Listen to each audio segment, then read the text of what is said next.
Ora, muito boa tarde, bem-vindos à Escola de Hotelaria e Turismo do Porto. Bem-vindos a esta sessão inaugural das nossas transmissões de pod e vodcast aqui na nossa escola. Hoje temos como convidado o Miguel Coelho, Business Development Manager da Iberostar, e tenho aqui ao meu lado esquerdo também Miguel Pizarro, que é o nosso coordenador e professor da área e dos cursos de turismo. Começava a passar a palavra então ao Miguel Pizarro, que dará então o lançamento deste nosso primeiro podcast.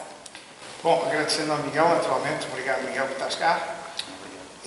Sucintamente, a tua carreira, onde é que estiveste profissionalmente? Em primeiro lugar, agradecer-vos o convite, é mesmo uma honra, uma profunda honra, diria eu. É sempre uma casa onde eu gosto de voltar, tenho sempre boas memórias e é mesmo uma honra estar aqui. Muito obrigado aos dois pelo convite. A minha carreira começou num operador de turismo, num operador turístico, estive sempre ligado à área comercial.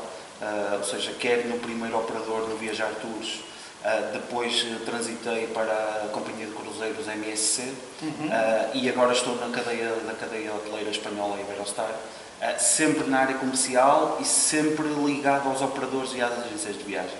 No teu caso, viagens, operador turístico, barcos e hotéis, coisas completamente diferentes. Coisas completamente diferentes, o que me deu sempre um prazer, isso mais do que o prazer que me deu em trabalhar em todas as empresas, foi a aprendizagem que me deu, mesmo, por exemplo, no caso do operador turístico do Viajar Tours, ainda hoje me dá valências que eu uso na Iberostar. E, portanto, eu acho que são sempre aprendizagens e eu gosto de estar também sempre a aprender e, no fundo, mas sobretudo a aprendizagem que foi, e acho que é um caminho importante de percorrer. Era impossível eu chegar, se calhar, aqui à Iberostar sem ter passado antes pelos outros locais, e isso foi muito importante. E a escola, como é que foi? A escola foi fantástico, eu já entrei na escola numa fase já avançada, ou seja, eu já tinha 25 anos na altura. Não estava nada contente com o que estava a fazer, decidi mudar de vida e sempre ouvia falar, tenho amigos que estudaram aqui em anos anteriores, ainda na antiga escola de hotelaria, ali na Rua Bom Jardim. Aliás, eu creio que nós viemos, se não foi inaugurar a escola, Nós inauguramos em 2010, portanto... Foi no ano inaugural. E sempre ouvi coisas boas, ou seja, que havia muita saída, que o curso era super interessante, que os professores... Foi muito interessante, mais do que superou as minhas expectativas. Miguel, desculpa. Claro. E o que é que suscitou essa necessidade de mudar de carreira? O gosto pelo turismo e eu querer ser feliz naquilo que estava a fazer. Já na altura da faculdade, quando tentei entrar para turismo, mas depois eu acho que é uma fase que a minha, digamos que não estava ainda, a minha cabeça não estava organizada, não sabia muito bem o que queria, era naquela fase em que nós queremos mais boa vida do que trabalhar. Mas nessa altura tu tinhas os treinos da natação, acumulavas com isso. Sim, a natação é outra grande paixão da minha vida. Eu só deixei a natação há pouco tempo, numa fase em que era mesmo impossível conciliar, e isso foi também o que na altura eu sempre quis ser muito independente e sempre que a vida me permitiu tentei logo ser independente e sair de casa dos meus pais, e a natação foi também o que me pagou a escola, o curso. Mas era uma vida muito dura, porque... Saías daqui a correr às 6 Graças ao Miguel. Se o Miguel, as aulas terminavam às 6h30, eu pedia sempre, por favor, para sair às 6, porque às 6h30 tinha que estar em Vila de Conde, e com o trânsito final da tarde era sempre uma correria, depois era chegar a casa, ter que estudar, e depois no dia seguinte estar aqui outra vez às 8 da manhã. A turma era muito competitiva, isso... Tinhas pessoas também da tua idade, se me permites, um bocadinho já mais. E era muito isso. Como é que isso atuou? Foi positivo, foi negativo essa competição? Porque eu senti que havia muitas vezes quem é o melhor teste, quem é a melhor nota, etc. Sentiste muito bem, Miguel, sentiste muito bem. O que é que acontecia? Eu por mim, eu já sou muito competitivo. Eu sou uma pessoa muito competitiva, seja na escola, seja a jogar dominó, ou a tarefa mais lúdica entre amigos. Eu sou mesmo muito competitivo, não sei se isso vem de ter praticado um desporto de alta competição durante 20 anos, mas eu já vinha com um objetivo até porque estava numa fase da minha vida, não propriamente, que já sabia muito bem, desta vez o que queria, e eu vinha com o objetivo de cumprir, de fazer as coisas bem, e tinha já nessa altura um gosto por estudar que não tinha há 10 anos, quando tinha entrado. E isso veio ainda espicaçar mais, ou seja, se eu já era uma pessoa competitiva e depois tinha ao meu lado, tínhamos 3, 4 pessoas que andavam ali sempre permanentemente na luta para as melhores notas, e isso, digamos que essa luta adensou-se quando nós soubemos, através do Miguel, que só havia uma possibilidade de ir para talvez o estágio mais desejado de todos. E eu acho que nessa altura ainda fiquei mais picado. E já agora, qual era esse estágio? O estágio era no operador turístico no Viajar Tours, onde eu depois acabei por ficar, mas era 3 meses em Antália, na Turquia, a acompanhar os clientes, coisa que eu não fazia a mínima ideia que ia adorar, e eu acabei por amar, que é diferente. Depois da escola, acabei por passar mais 6 verões noutro destino, neste caso na Grécia, mas foi uma coisa que eu descobri que eu não sabia, que adorei. Há um episódio muito interessante que te lembras-te seguramente relativamente a Antália e esse estágio. Sim. Porque te foi prometido esse estágio, mas depois o volume de inscrições não justificava o Viajar ter uma presença de uma pessoa. Sim. Mas o Álvaro Vilhena, na altura, disse-nos uma coisa muito interessante. Eu dei a palavra, vou cumprir a palavra. Isso foi decisivo. Foi muito decisivo, e isso pesou também em mim. Eu não acuso a responsabilidade, ou seja, mas não gosto que as pessoas deixarem de ficar mal as pessoas, seja o que for. E senti que ali houve uma aposta, quer das pessoas do operador turístico, neste caso o Álvaro Vilhena, que é uma pessoa que eu guardo no coração, e agora teve na apresentação do meu livro, ou seja, é bonito sentir isto, que as pessoas, apesar de já ter saído da empresa há algum tempo, fica aquela ligação e fica a admiração, e é uma coisa que me diz muito. E também, no caso do Miguel Pizarro, não te queria a ti também, não é? Porque foi uma aposta, e no fundo era uma coisa que o Miguel nos dizia a nós, que era: vocês vão para o estágio e não vão só representar o Miguel, o José ou o Manel, vão representar a escola de hotelaria. E isso estava muitas vezes presente na minha cabeça, sobretudo lá quando eu tinha muitos problemas, e as pessoas, todos nós temos um limite, não é? De paciência até, e apetecia mais vezes disparatar, mas isso sempre estava uma voz que eu tinha na minha cabeça a dizer: não, porque tu não estás a representar não só a empresa, mas também a escola de hotelaria. E isso acabou por pesar muito. E já agora, 2 questões, Miguel, fazendo follow-up do que o Miguel estava a dizer. Primeiro, então, Grécia. Houve assim algum episódio mais interessante que possa partilhar? Há muitos episódios, alguns eu não posso partilhar. Eu tenho lá em casa, não é curioso, porque eu tenho um livrinho onde eu escrevia. Não anotava muitas coisas, mas tenho algumas anotações, mas sobretudo guardei os contactos de toda a gente, porque na altura era o mais fácil para entrar em contacto com as pessoas, e eu dei por mim, tinha um notebook muito destes pequeninos, está cheio de contactos com o nome das pessoas. Algumas delas é curioso que seguiram-me depois de eu sair da Grécia, da Turquia, perguntaram onde é que eu estava na Grécia, eles também foram para a Grécia, depois eu fui para a MSC e eles foram fazer um cruzeiro, apesar de eu não estar lá dentro do cruzeiro, e agora perguntam-me, eu digo que estou na Iberostar, e eles procuram sempre, isso é muito curioso. Houve um senhor que chegou, respondendo à sua pergunta, um senhor, notava-se claramente que estava muito ansioso por ir de férias. E aquilo era uma fila, as pessoas chegavam, saíam do hotel e dirigiam-se a um posto onde eu estava à espera deles para lhes indicar qual era o autocarro, consoante o hotel dele. E o senhor, notava-se claramente que queria passar à frente de toda a gente, e estava sozinho ali, e chega, e quando chega o papel, e eu perguntei-lhe: qual é o seu hotel? O meu hotel é o Hotel AI. E o Hotel AI? O Hotel AI nunca tinha ouvido, nem fazia parte da listagem do operador turístico. E o senhor Hotel AI, e naquela confusão, aquilo começou a atrasar, 2 minutos, 3 minutos, as pessoas atrás a perder a paciência, e eu disse: olha, vamos fazer o seguinte, não se importa de esperar aqui ao lado, deixe-me só atender estas pessoas, vamos encaminhar para o autocarro, e a seguir vamos já ver qual é o seu hotel. Eu não estou a ver qual é o hotel AI. Ele: não, é o AI, eu tenho a certeza que é o AI, qual é o autocarro do AI? O senhor só queria ir para o autocarro. Lá foi toda a gente, e olha, desculpe, deixe lá ver o seu voucher. E ele: está aqui, é o AI. Quando eu vou a ver, era o regime de alojamento dele, era o All Inclusive.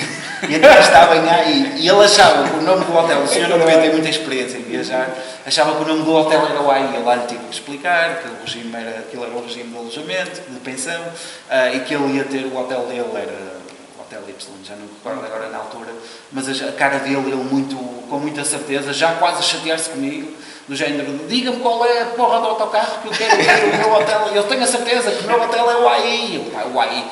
Mas por semana, estamos a falar que por semana recebíamos quase 200 clientes, divididos mais ou menos entre 15 a 20 hotéis, e nunca me tinha aparecido o hotel AI. Mas nos barcos aconteceu assim alguma coisa mais caricata? Não, assim de engraçado não. Eu não tive a oportunidade de fazer, ou melhor, eu fiz um cruzeiro, mas foi com os meus amigos, na companhia, na MSC, fiz só 2 inaugurações a bordo dos navios, mas assim, aspecto, também não tive 1 ano e meio apenas na MSC, depois surgiu o convite, ou seja, também não deu assim muito tempo para ter coisas engraçadas. Portanto, tu és um homem que agora decidiu escrever livro. E o que é que se passou? O que é que apareceu esta ideia? Como é que apareceu? Sim, eu decidi agora publicá-lo, digamos assim, porque eu sempre tive, e o Miguel conhece-me um bocadinho, eu sou uma pessoa, apesar de gostar, adoro conversar com pessoas novas, adoro a área comercial, é onde eu me sinto, é a minha praia, digamos assim, mas eu sou uma pessoa muito reservada, sou muito low profile, gosto de estar no meu canto, não gosto de me pôr em bicos de pés. E isto aqui, ou seja, o facto de eu lançar um livro e editar um livro ia-me tirar desse conforto. E foi isso que pesou durante quase 40 anos, que ainda não são, mas quase 40 anos. Eu sempre adorei escrever. Aliás, o Miguel pode testemunhar pelas páginas e páginas que eu escrevia nos textos, que era sempre o último a sair. Eu sempre adorei escrever, para além da leitura, era um hobby que eu tinha, mas era uma coisa que eu guardei sempre para mim, porque primeiro, quando era mais jovem adolescente, escrevia coisas minhas, e isso, não é, tem aquela de mostrar às pessoas aquilo que eu estou a sentir, é sempre para mim, é muita vergonha, mas depois, não só mesmo, depois deixei de escrever coisas minhas e escrevia coisas sobre assuntos que não eram meus, mas sempre tive vergonha de dizer às pessoas que escrevia. E isso eram pouquíssimas, raríssimas as pessoas, digamos que na minha vida 2 ou 3 pessoas que souberam. E eu decidi o que é que aconteceu. Houve 2 fatores, respondendo à tua pergunta diretamente, Miguel, 2 fatores que influenciaram isto. Eu tive muito tempo na pandemia, deixei de ter trabalho, apesar de que a minha empresa eu tive em layoff 2 meses, o março e o abril de 2020, mas depois a minha empresa nunca me quis pôr em layoff, mas o meu volume de trabalho diminuiu drasticamente. Mas drasticamente. E eu, como sou uma pessoa que não consigo estar parada, tinha que fazer alguma coisa, decidi ir para mãos à obra numa história muito antiga que eu tinha na minha cabeça desde a adolescência. No fundo, a paixão, e fazendo aqui um parênteses, a paixão que as pessoas do interior têm pelo litoral, e isso sempre, eu como vivi sempre junto ao mar e fui muitos anos também nadador no Salvador, eu tinha esta história na minha cabeça desde a adolescência e decidi pôr na prática. E como tinha tempo livre, dediquei-me àquilo. Foi uma experiência espetacular, porque eu escrevia coisas pequenas e soltas, daquela vez. Escrever um livro foram 5 meses em que eu me dediquei, comecei do princípio ao fim para escrever o livro. E depois, no fim, quando o meu primeiro objetivo era terminar o livro, e depois de terminar o livro foi, já que isto agora está, vou tentar editá-lo.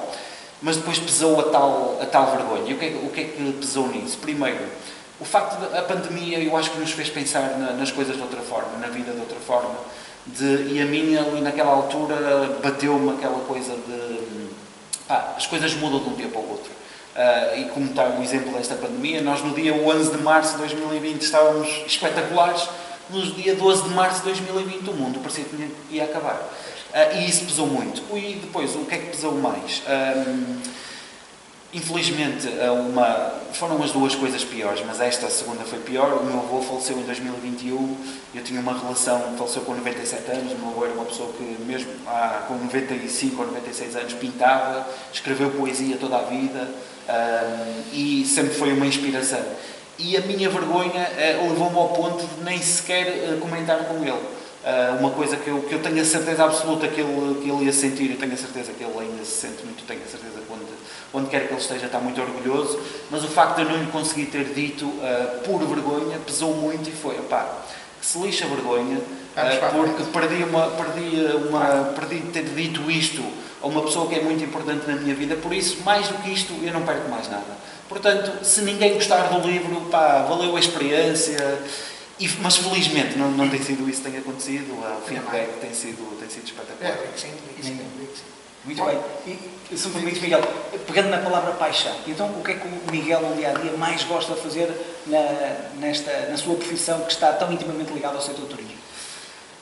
Eu tenho muito respeito e muita consideração pelo trabalho dos agentes de viagem. Eu lido diretamente e diariamente com os agentes de viagem.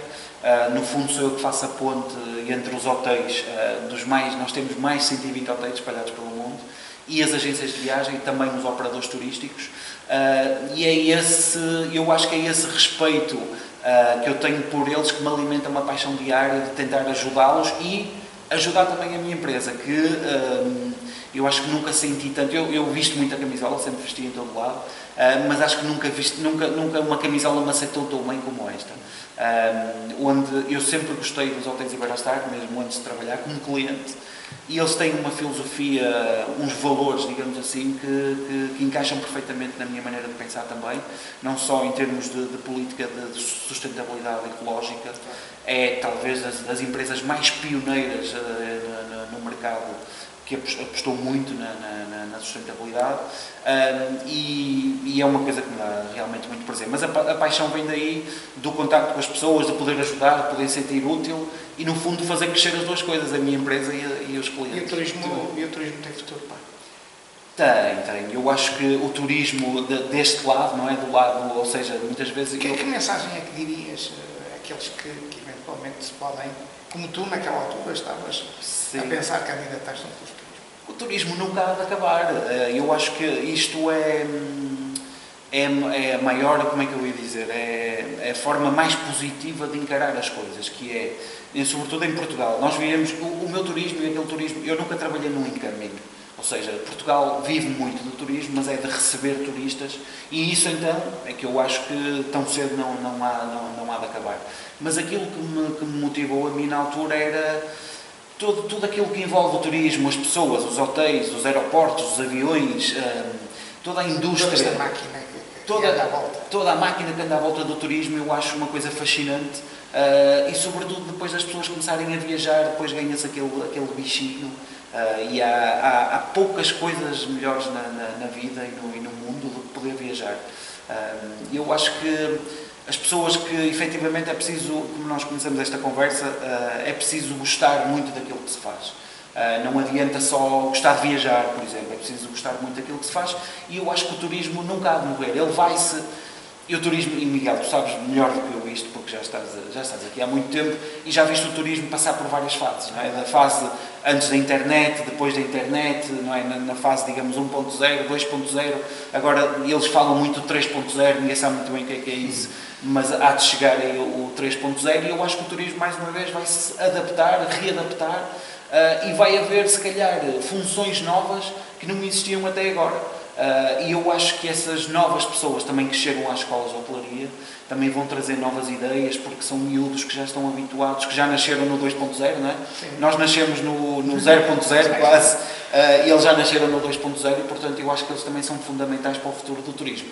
Em relação ao futuro do turismo e das agências de viagem, que eu acho que também, que era a tua pergunta, queria chegar até aí, e eu acho que as agências também vão ter que se reinventar. Este modelo que existiu até agora, se calhar, não vai funcionar para todas, vai funcionar só para algumas, mas vão continuar a existir, mas vão ter que trabalhar de maneira diferente. Muito bem. Deixa-te tocar com o encerramento. Então, queria agradecer ao Miguel, muito obrigado, foi um prazer tê-lo aqui como aluno, e como profissional é sempre um prazer vê-lo, e no caso, muito obrigado da Escola de Hotelaria e Turismo do Porto, aquilo que tem sido e sempre se prontificou, efetivamente, a estar presente nos momentos em que foi solicitado. Obrigado. Obrigado. Muito obrigado, Miguel. Muito obrigado.